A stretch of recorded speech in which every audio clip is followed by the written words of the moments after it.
Welcome to this month's workshop where we're talking about from command to collaboration, why shared leadership is the key to business momentum. So, question for you all is how willing are you to share the leadership with your colleagues? So perhaps you can just shout out, and we've got a scale here.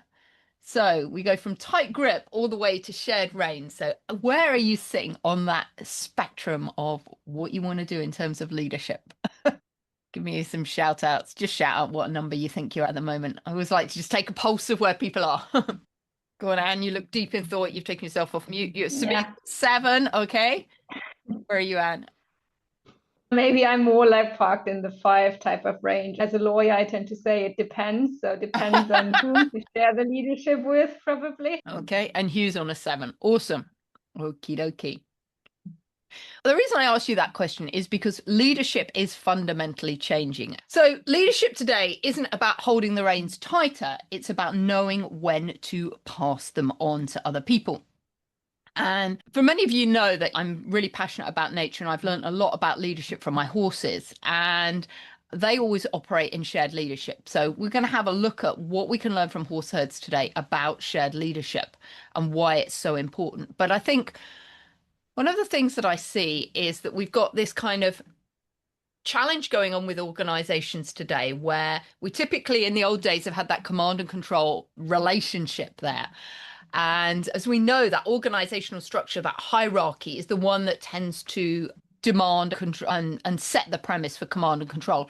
And that worked in the industrial age when our team members weren't very empowered. They didn't know very much just because there wasn't the level of information that there is around today. So what we really see nowadays is a much more dispersed matrix structure organizations going on. And this is why I really am passionate that we need to move from this command model to the collaboration model.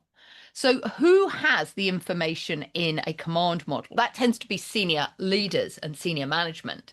But when we're working with the collaboration model, the relevant information is with the people at the coalface, the people doing the work, the team members.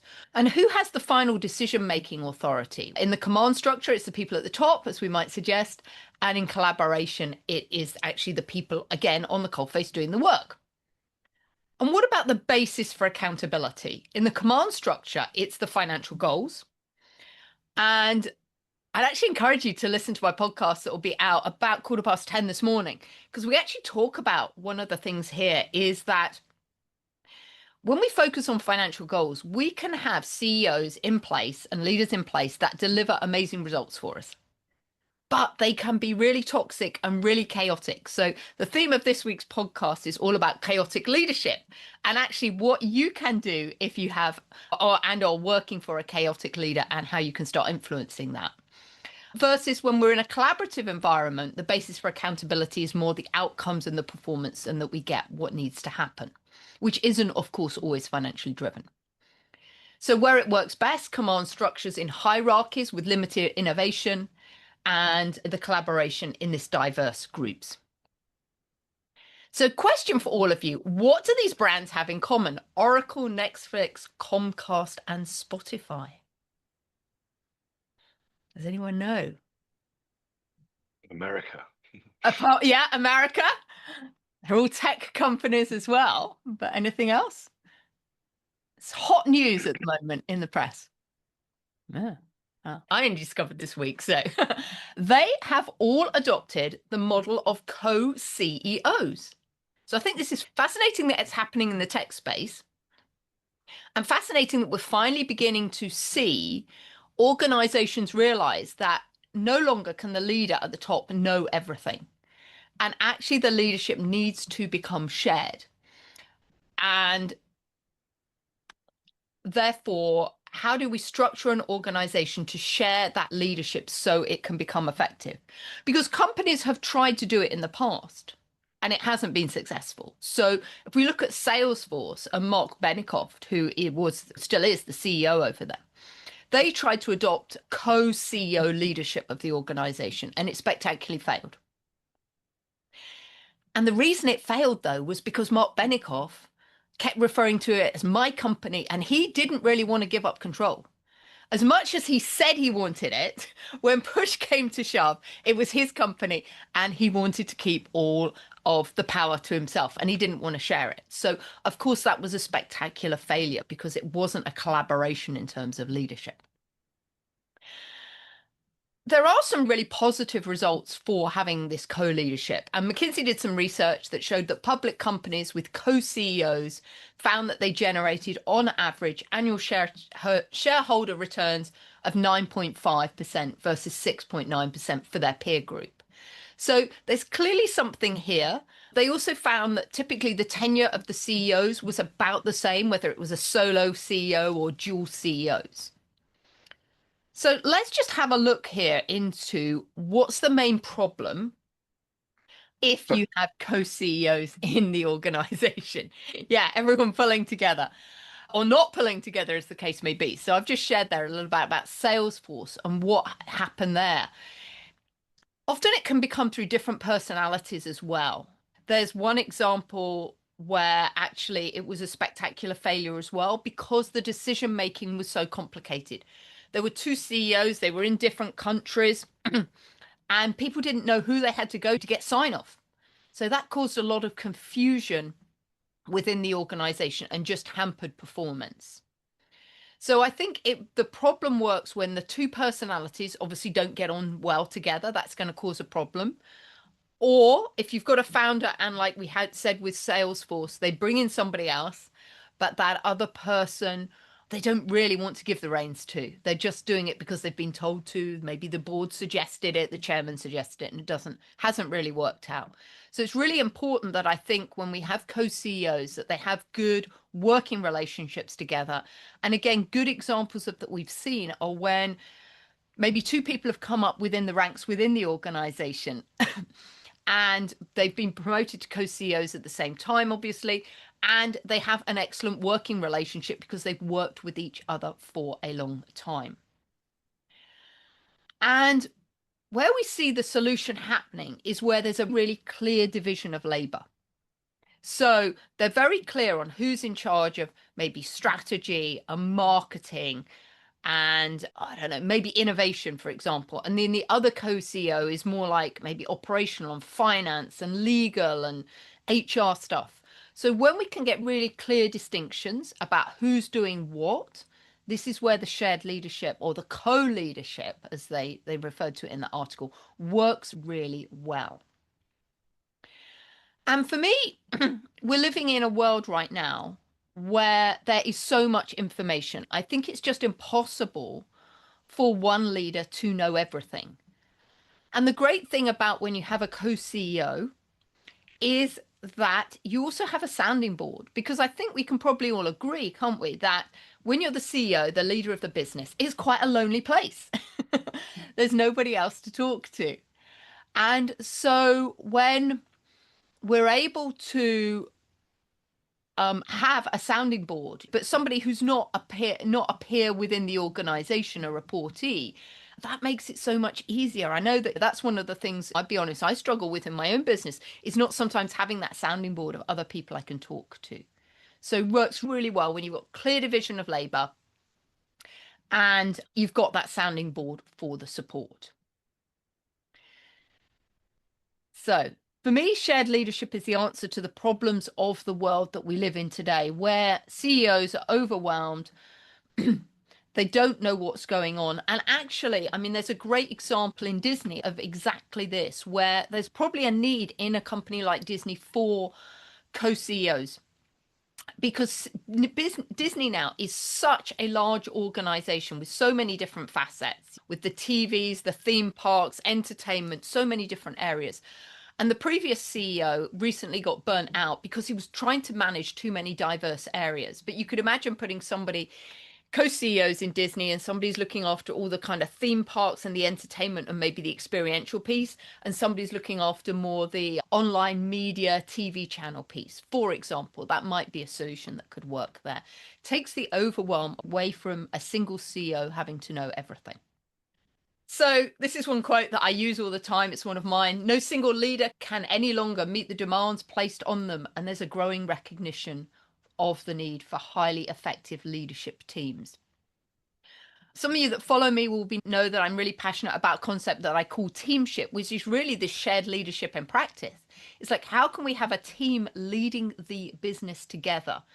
And we put people on the right team at the right time. And when I talk about leadership, we could have leadership at a CEO level, but also there's leadership of projects, right? Where we can have different people leading different projects. And some of you I know on this call, Hugh and Anne, are familiar with some of the work that I do with the GC Index.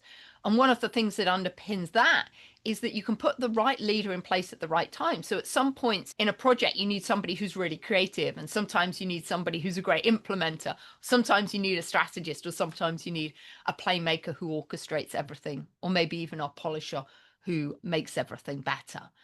So we need different people at different times. So that for me, we're moving from this concept of leadership to teamship, which is this shared leadership where we have the right people in place at the right time. So let's have a little look at what shared leadership can look like in practice. And I've taken this example here of the horses.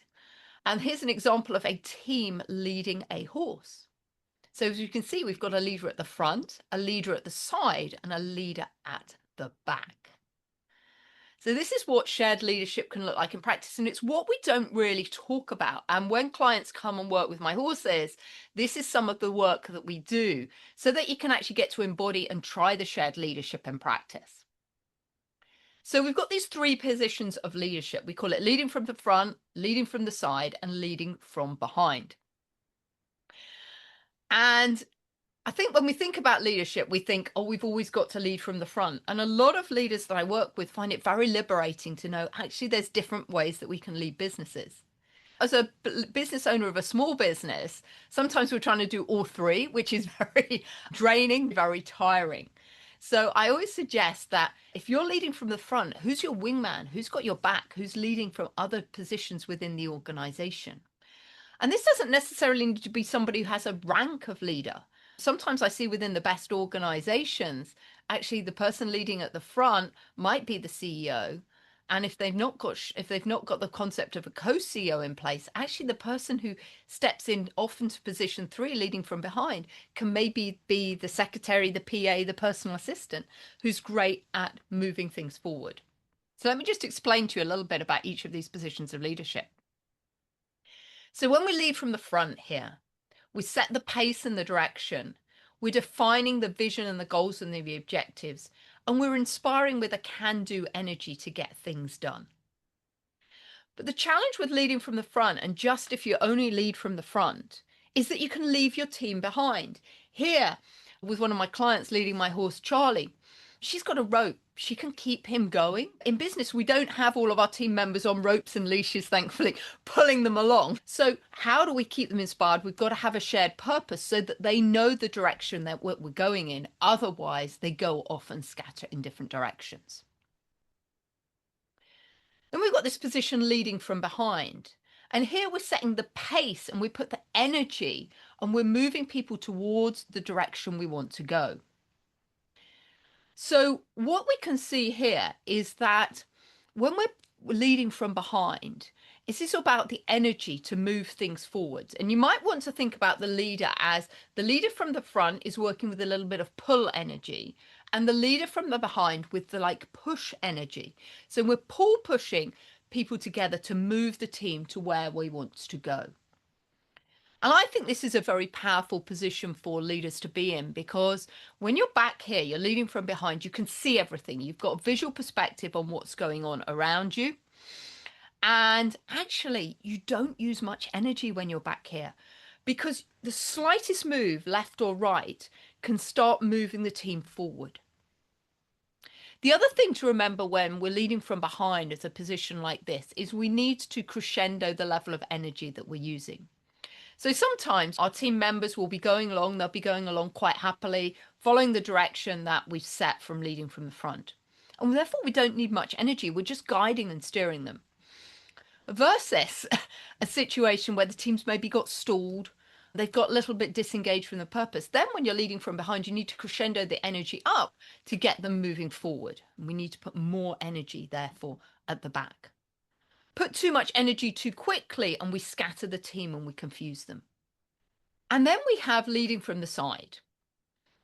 This is about respecting trust. And you've got to trust the leaders in the front and behind you. And you work with everyone to keep them on track. And it's this way using a very coaching and democratic style of leadership. And as a style of leadership here, I often refer to this as the heart of leadership, because we need to spend time in this really collaborative space of leadership. This is where we build relationships with people. The only challenge is if we spend too long in this position of leadership, what can happen is nothing gets done, because we're not sure, should we make this decision or this decision? At some point, you have to step forward and make a decision. I always say it's a bit like you're with your partner and it's, oh, should we have Chinese today or should we have Indian? I don't mind. Should we have this? We should have that. Nobody makes a decision. So leading from the side is great for building trust, building psychological safety. But at some points, you do need to move into position one often to make a decision on where to go. So I wanted to share with you here this diamond model of leadership. And this is derived from how wild herds of horses work. And for me, this is the ultimate in shared leadership, because in a herd of horses, leadership is shared. And the reason for that is that in the wild, as prey animals, the horses need to know that everyone's got their backs and everyone is looking for the danger, the mountain lion that could come and attack them. So typically in a herd of wild horses, you'll have the lead mare at the front, and her role is to go and find the food and the water. And she's really paying attention to what is happening in the environment and looking for any danger. You typically at the back have the lead stallion, and the stallion at the back there is using the energy to keep the herd together, to make sure they all go in synchronicity together. And then we have the sentinels on the left and the right of the herd, and they're responsible and look after the congruence, the authenticity, and the direction of the herd. And actually, if you look at a herd of wild horses like here, you can see there's a herd there, right? You can see at the front, we have a lead horse, and we've got the sides, and we've got one at the back. And this model of leadership works well because here, as my mentor June Gunter says, every horse in the diamond model formation sees something different, and every view matters. So this is a great model of leadership for us to use to get everyone on board within the organization. And in this model of shared leadership, people will follow you if they know that you're paying attention. You're paying attention to self, others, and the environment. You know where the danger is. You know how you're showing up. You can protect everybody. They'll also, your team members, let you take leadership when you're very clear in the direction where you want to go. And as I've got on this podcast, you know, that chaotic energy, CEOs who are not sure if they're going left or right, they're changing their decisions. That's really disconcerting. It's really scattered energy. People get confused. They don't know what to do. And then team members stagnate. Also, we need to have a level of energy about our leadership. Nobody wants to follow somebody who's really ploddy along. There's no energy, there's no excitement, right? There's no inspiration. So as a leader, we have to be inspiring and galvanizing to our team. And also, our team members want us to be authentic. They want us to be congruent. They want us to show up as the true self. And that means sharing our vulnerabilities nowadays in leadership. Because what we do know is that as a leader, you're never going to get everything right. You can't in this torrid world in which we live, where there is so much going on. But I think what we can do is we can be very authentic and go, actually, I'm not sure what we're going to do now, but this is my next best guess of where we should go, and let's do this. And you know, in terms of direction, often we can only be clear on the direction for the next few steps. Gone are the days where we had a 3 or 5 year business plan, because nowadays everything's changed, right? The advent of AI, even a year ago, we were barely using AI, and now we're all using it all the time. So things are changing so rapidly. So this is why when we think about direction, we need to have a clear direction of where we want to get to. I describe it a bit more like a football pitch or a rugby pitch. This is the area we want to get to. How we get there might change because of the changes in the environment and the technology going on. So The question to you is, where do you sit right now? Is your leadership concentrated in one person? Probably you, if you're here today, or is it distributed across your team? And which part of the diamond model is overused? Is it position one, the directional leadership? Is it the relational energy of position two in the middle? Or is it the energy of delivery behind from position three? Because the thing is, when we have too much direction, we end up with bottlenecks in our business. When we have too much delivery, we can end up in exhaustion. And when we have too much relationship, we can get to consensus without action. So the magic is in the balance and the rotation of both of these together. So how can you apply some of this? Because we want to make these quick 20-minute teachers really applicable to you. First of all, you might want to bring the diamond model into your next team meetings and discuss who naturally takes each role. When I work with teams, I tend to find that people drop into roles that they prefer. As a small business owner, if you're the leader, you're tending to do all of them, and that can be exhausting. But usually there's somebody in your team that can step into one of the other roles for you. You also might want to think about rotating the responsibility and let other people lead projects and meetings, because our influence shouldn't depend entirely on our hierarchy. I'd encourage you to model that trust and curiosity and show through our actions that leadership is about contribution and not control. And finally, create a space for reflection, because I think shared leadership works best and thrives when teams reflect together. What's worked, what's different, what's next. So that's a very collaborative approach to leadership. And it might be reflection if you were in the co-CEO model, like they do in having a sounding board of each other. Or it might be, as I said, if it's more on a team level, about reflecting on the team, what went well, what didn't go so well, what can we do differently. So those are just a few of my thoughts here today on From Command to Control, why shared leadership is what we need right now. If you haven't taken it, I'd really encourage you to take the Turbocharge Your Team assessment. It's at businesshorsepower.com/quiz. And when you take that, it's going to ask you 12 different questions about how you're performing within your team, what's going on. And then I'd love to invite you to a complimentary Turbocharge Your Team audit. Then we just know which areas to focus on to make that audit the most effective for you. So thank you very much for your time. Please feel free to listen to the podcast. It's on impactful teamwork, and you find it either on Apple, on Spotify, on all the major streaming platforms, but it's also on the website at businesshorsepower.com/podcast. And if we're not connected on LinkedIn, please do connect in me.